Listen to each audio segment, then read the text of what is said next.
Welcome to another episode of The Breakdown. Oh boy, we're going to make some heads explode with this episode, and I'm so here for it.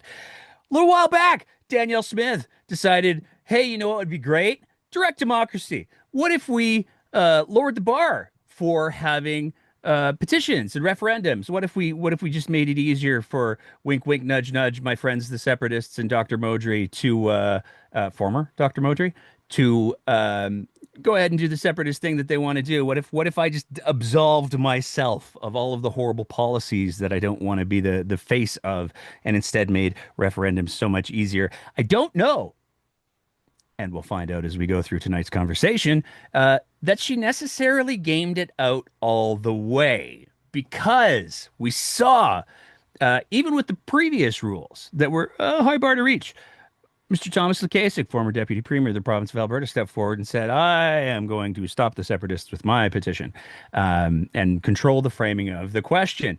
Well, the new rules are in effect, and there's a new petition of the two that have been approved for circulation. And we have the petitionee. I'm not sure. Let's find out of that petition, who is joining us tonight to talk about that petition. Very excited to welcome to the show Alicia Taylor. Alicia, thank you so much for joining us tonight. Thank you for having me. So we're going to spend some time on the petition thing, rest assured. But before we get into that, I would like to just, if you wouldn't mind, introducing yourself to the audience. Who is Alicia Taylor? Alicia is a mother. I have two kids that just graduated from high school and are attending university. Married, a wife, a teacher at Calgary High School, Joan Cardinal Schubert High School. And I also am an active member of the Alberta Teachers Association. I am a district representative for Calgary City. Did you need to get permission to have this conversation tonight? Yes. Oh, that makes my day right there. That alone is perfect. Okay. Petitionee, petitioner, what is the correct terminology? They're calling me a proponent. A proponent. Okay. I'm just going to make a quick note of that so I don't repeat my mistake more than once. I mean, first of all, let's clear the obvious things that I know the trolls and the naysayers are going to say. How much is the ATA paying you to do this, and what did they have to do to convince you to do it? I'm not getting paid to do this. In fact, it was a surprise to the association when they found out that my application had been approved. I did this completely on my own. Excellent. So this is not a bargaining tactic or anything like that, because we're recording this right now on October the 13th. Allegedly, the discussions, the contract negotiations will be returning tomorrow on the 14th. I'm sure they'll go great. I hope so. I'm sure they will. But this is not a bargaining chip that's been deployed by the ATA, just to get that out of the way, right? Exactly. Okay, perfect. What made you decide to be the proponent of a petition like this? A couple of things. First of all, the news of the new rules around citizen-initiated petitions. It made it a little more approachable for your average Joe teacher to do this sort of thing. The second was just my concerns about public funds going towards private schools in Alberta. What do you teach? I teach chemistry. Okay, cool. If it was social studies, I was going to do a whole joke about direct democracy and all of that. But okay, so yeah, the conversation around the public funding that goes towards private schools, it has been one that has gone on for quite some time in the province of Alberta, probably since we started putting public funds towards private schools. What is it in particular, though? Is it just the fact that the tipping point was reachable with the petition, or was there something more that made you go, you know what? No, now's the time. I mean, I'll be honest, I didn't really know this was a possibility until it was in the news a few months ago. I didn't know this was a thing that a person could do. So I guess when that news came up, I started thinking about it. I didn't even really know about it before that. What is the verbiage of the question that you're asking? Our question is, should the government of Alberta end its current practice of allocating public funds to accredited independent private schools? And this is an approved question. So it's not like this is a proposed question because there's another group that has a proposed question that is a little bit more complicated and it's stuck up in the courts for a little while. So sad. But this is an approved question. So this thing is going ahead. Is that correct? That is correct. The chief electoral officer, there was a number of things they had to look at around the question, making sure it was constitutional, making sure that it didn't contradict or didn't have the same meaning as a petition that was already in the works. I don't see how that could be confounded with separatism. So that must have been an easy day at the office for the chief electoral officer. Um, Now, here's where there's been some discussion. The talking heads have talked. I guess I might be one of those. But I want to try to explore a little bit with you because one of the things that has been marched out, and quite frankly, I find kind of a gross way, is the idea of, oh yeah, but the private schools, there's private schools for disabled kids. Why are you going after the disabled kids? And I mean, I go back to the conversation that I just recently had with a boatload of very smarter than me young people, and the solution that they had, I thought was elegant and simple in that they were just, well, why don't you make those specialty disabled schools public schools too? I want to get your thoughts on that. Because there are some kids that have higher needs than what are normally met in traditional, and there's room for improvement to be sure, public schools. Do you think that there's like, is it an easy thing for the government to just go, okay, well, yeah, those will be public schools too now, and we'll fund them, I guess? There's kind of two parts to that question, I think. The first is that I don't think it will be an easy transition, but we absolutely should be supporting those learners in our public school system. So, no, not easy, but we should be doing it. How much money are we talking about? I mean, there's been numbers bandied around, and I know that one of those students that I just referenced, he had a number that he was trying to say until Mr. Man Baby Tantrum decided to shut off his mic. What kind of volume are we talking about? Like, is this a big amount of money that would be going towards the public system, or is this just not worth it? Because there will be people who make that argument. Well, in in relation to the whole education budget, it's maybe not a huge amount. It's about $500 million, though, which could make, I think, a big difference. It could be a matter of hiring a bunch of new teachers. It could be providing more EAs for learners that need extra support in the classroom. Yeah, $500 million, and that's per year, right? Yes. So that adds up pretty quick.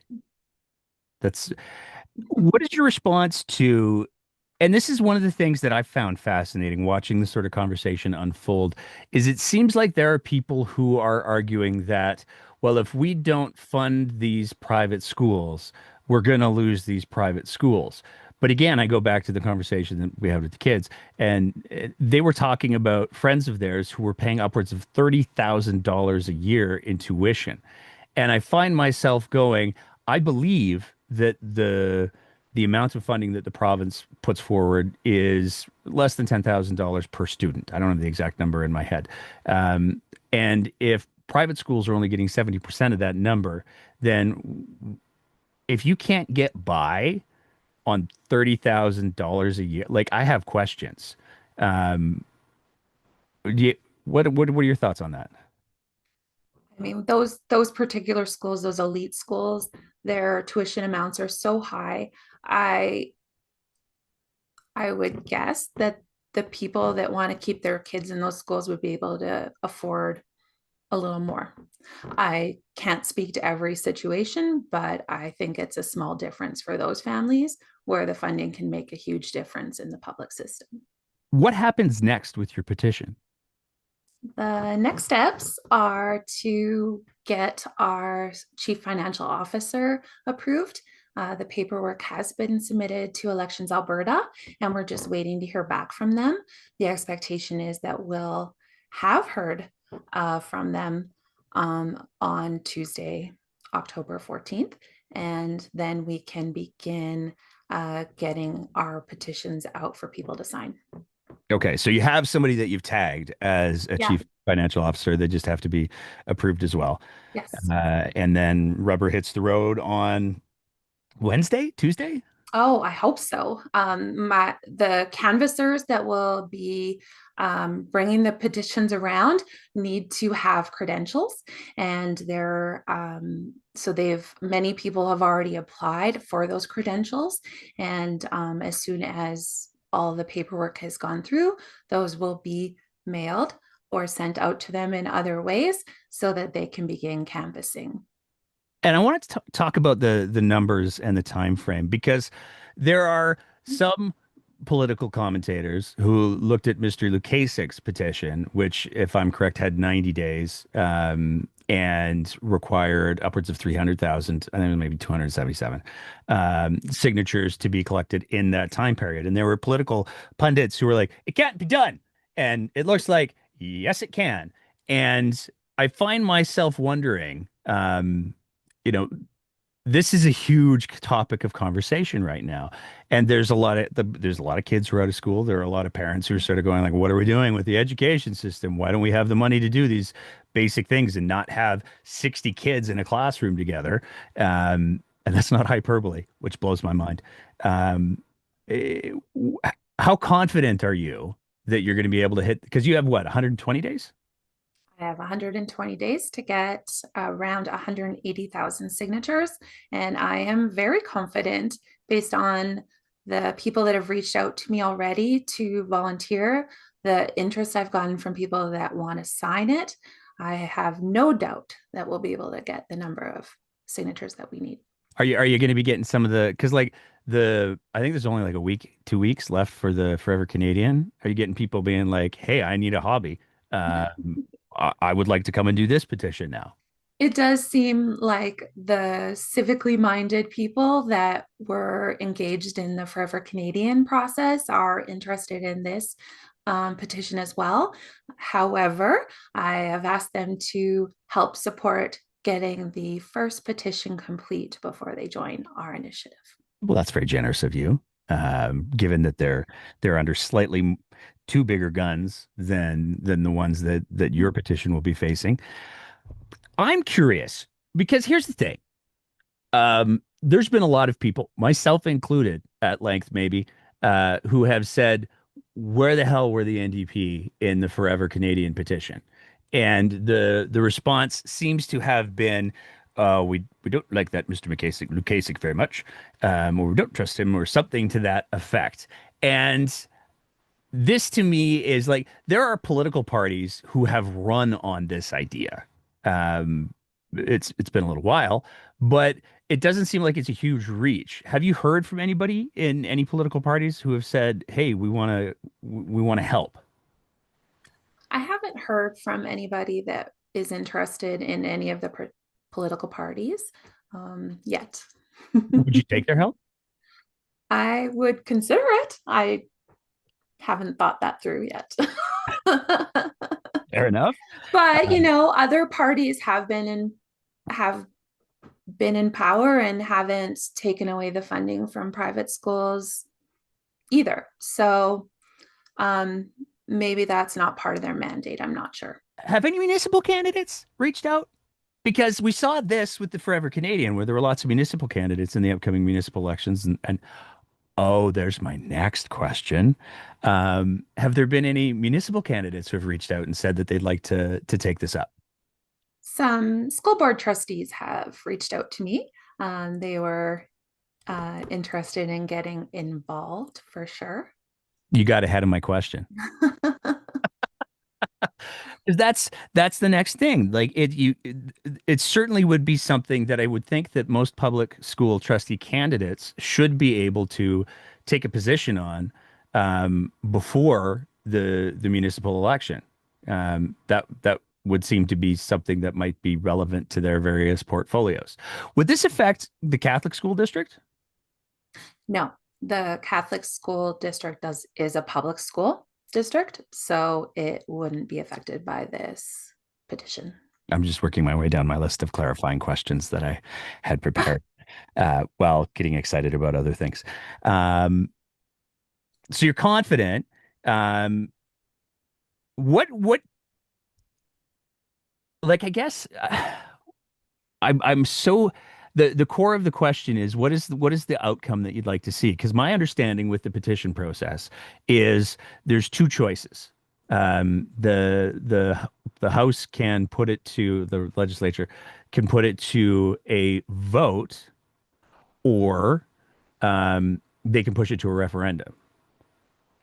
Mhm. And that's to me like I can see the UCP saying, "Oh, we'll do this one in a vote, thank you." Well, we control the majority of the legislature because, boy, we don't want to have to put this one to a referendum because it could cause us some big problems. Um, what are your thoughts on that? It's concerning to me. One of the reasons I brought this forward, though, is I believe that many of the people in this province don't understand that they are funding private schools. And so I would say that that is a win to bring that issue to the forefront. Ultimately, I do want this to be a decision made by voters. And so I would hope that if we get the number of signatures required, that it would be in the government's interest to put that on the ballot. I Where do, hope. well, I mean, it's not like we live in a province that's actively threatening to use the notwithstanding clause on like four different things. So, they're very reasonable government we have these days. Um, what are your where do people go? Let's get to that part. Where do people go who if they want to learn more about the petition, if they want to be more engaged with it, maybe even become signature collector peoples, proponents, if you will, where do they go for that information? They can go to our website. It's info. Oh, wait, hang on. They can go to our website, abfundspublicschools.ca. Okay. And I know that you have, I think you were alluding to it, an email address that can be, people can contact as well. Yeah, you can reach out to me, info@abfundspublicschools.ca. Now, I hope you're not doing the infrastructure back end by yourself because I can see a universe where um, you're going to get crushed in email requests, where people are going to, oh, I really would like to be a part of this. And you open up your inbox one morning with your morning cup of coffee, and all of a sudden there's 1,000 emails that demand your attention. Do you have a team that's helping you with this? I'm working on getting a team in place. So far, it's just me, and it's challenging, but very exciting to see how many people are wanting to get involved. Well, and apparently you have a CFO, baby. Yes, I have a CFO. What do you want people to know about the petition? Like, what are the things that you want people to hear to help get them fired up? Like one of the things that I think is challenging with any sort of political endeavor, and I think this would qualify as a political endeavor. One of the things that's challenging is sort of defining that return on investment. Why is this something that I should care about? And $500 million is a very big amount of money, but it's so big that it's almost abstract. So is there are there any other messages or particular messages that you want people to hear to help them understand why this is so important to you and why it should be important to them? Uh, well, I want to just highlight that we have the lowest funding per student in Alberta in the whole country. And public school students have the highest rate of funding in the whole country in Alberta. And so I mean, it's just not fair. You say, I just want to jump in because I think you might have misspoken. Did Um, I do that again? Private Because I school. do that sometimes. I That's say the okay. wrong one. But let me run back what you said just to make sure. Um, Public schools have the lowest funding in the entire country, and private schools have the highest funding in the entire country. Is that right? That is what I meant to say. Perfect. Good. I just wanted to make sure because I am thorough. Okay. Should I say it again? No, I think we're good from there. Well, I'm having fun with this. Um, okay, so the funding disparity is Yes, a big issue. the funding disparity is an issue. Um, I think that a misconception may be that as soon as if this were to pass and then our public schools would be overrun with all the students coming from the private schools. I don't know that that's true. I don't know that most of those students would suddenly want to make the choice to leave the school they are used to and go to a public school. And so I don't think that we need to be afraid of that. Ultimately, I think an influx of potential funding to the public school system would be beneficial to more people. Um, that's all I got right now. Okay. What do you say to, because like one of the things that inevitably comes up during these discussions about the public school funding or school board trustees or any of those things, I don't have a kid in the public school system. Why should I care?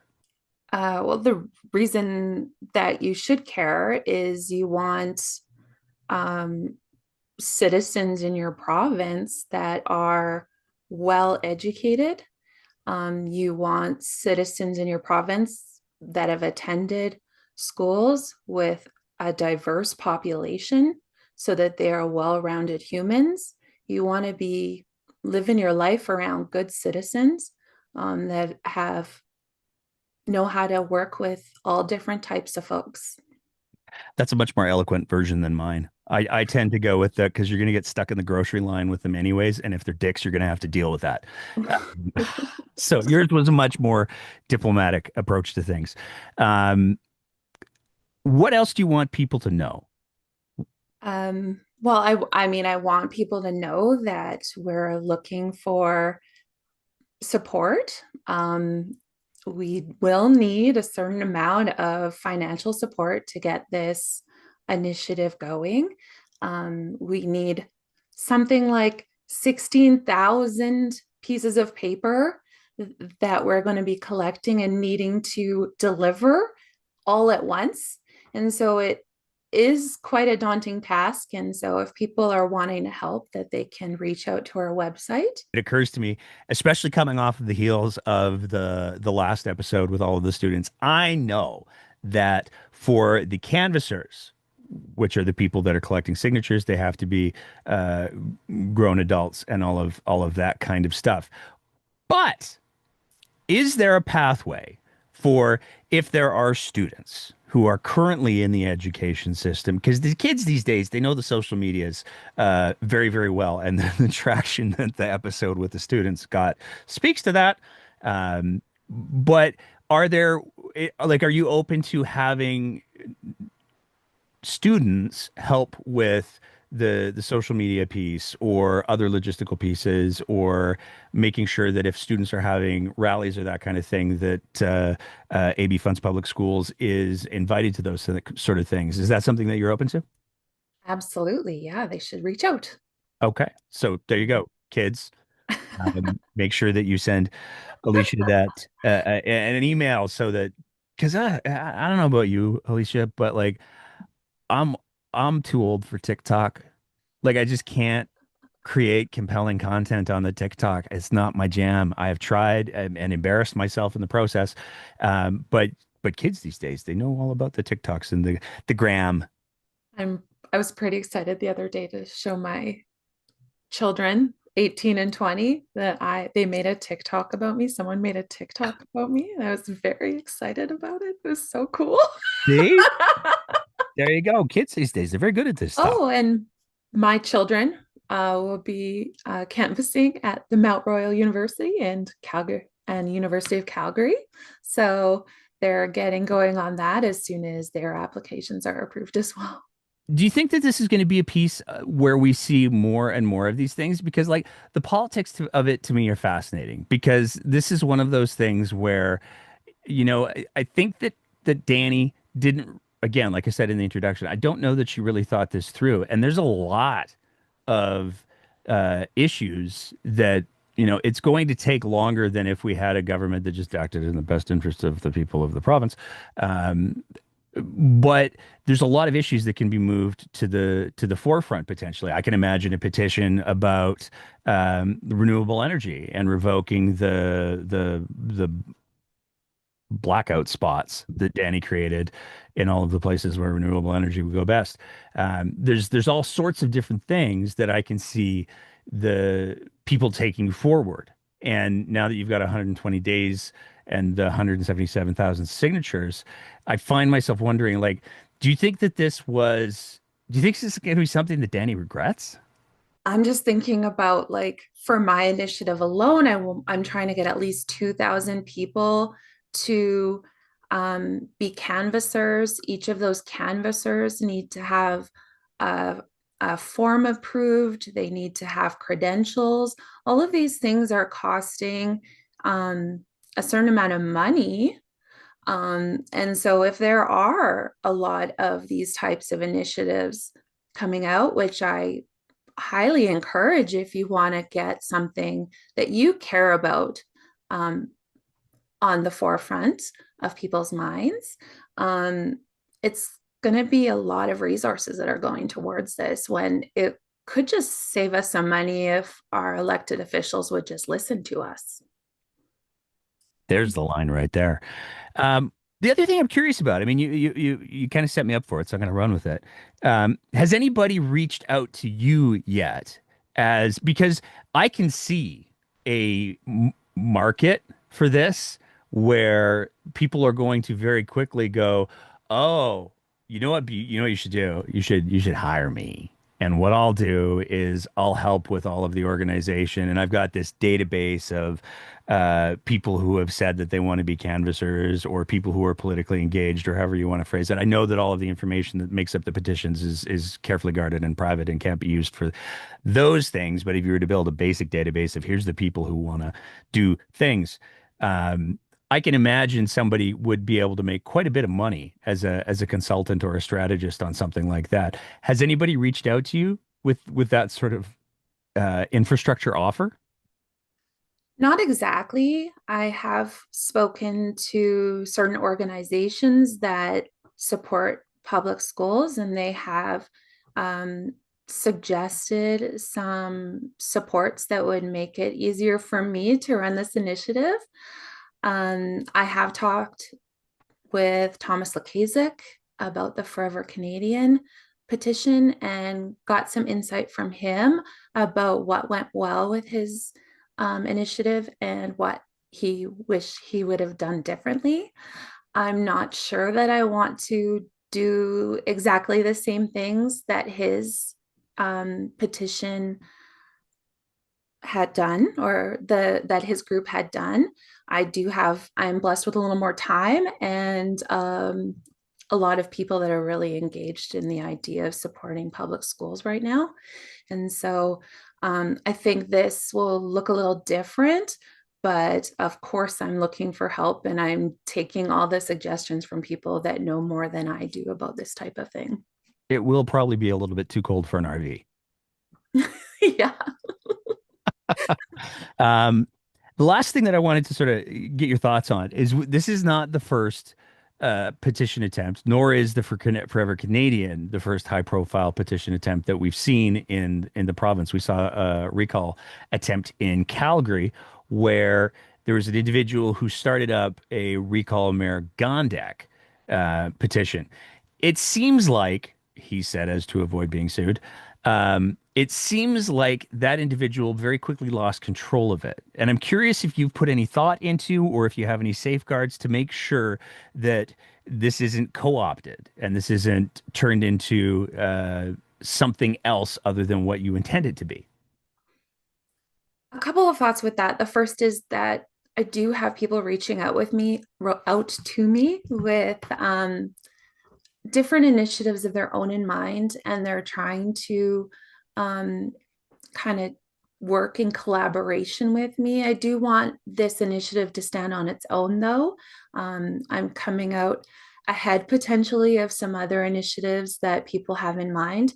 I don't want them to necessarily be considered all or nothing. I want this to be considered separately. And so I am trying to stay separate from those other initiatives and the people that have reached out to me about them. What was the rest of that question?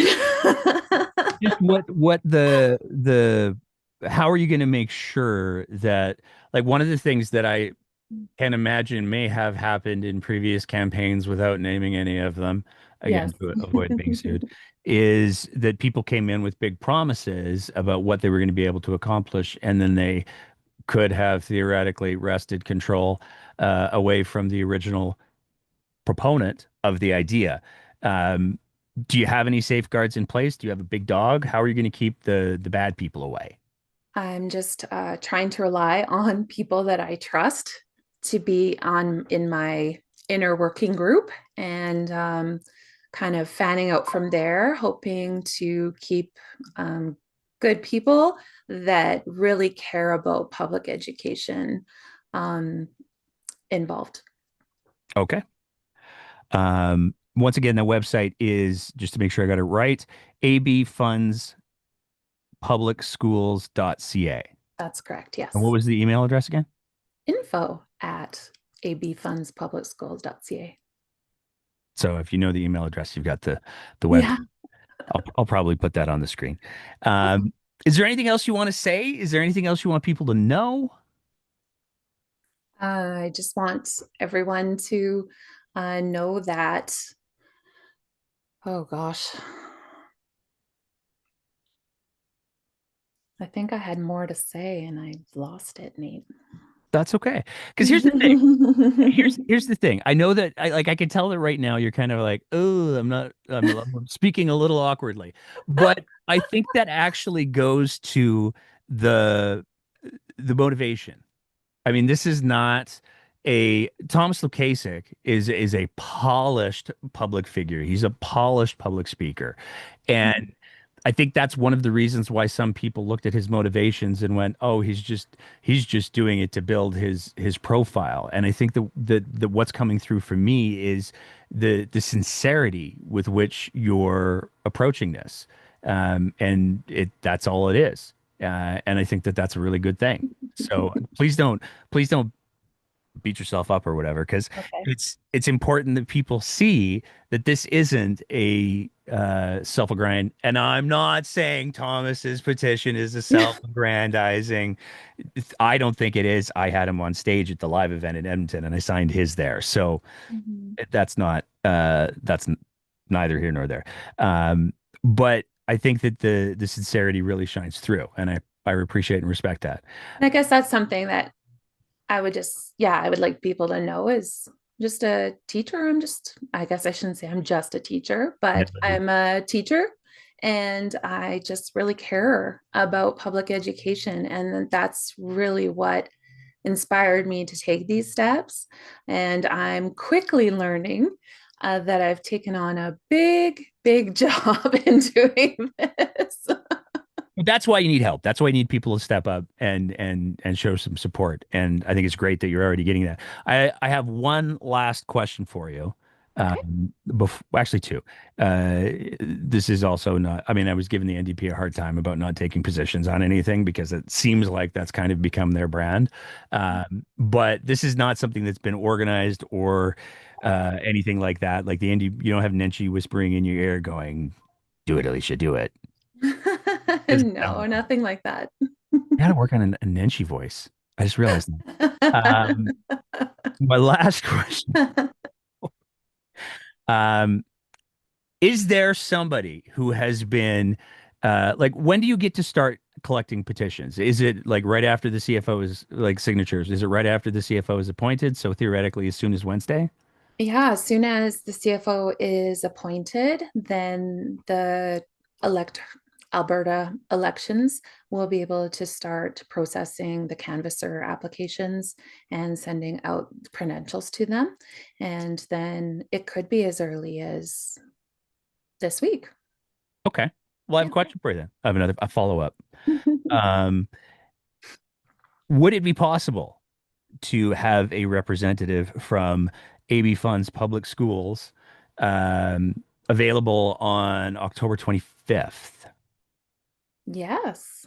Excellent, because I would like to officially extend an invitation. The Breakdown's doing a live show in Calgary, and I would like to extend an official invitation to have a space for you where you can have, if people want to come and they want to ask questions about being a canvasser, if you're at the point where you're able to collect signatures, where all of that can happen. So this is where you have to email me after and just confirm, or you can say yes now.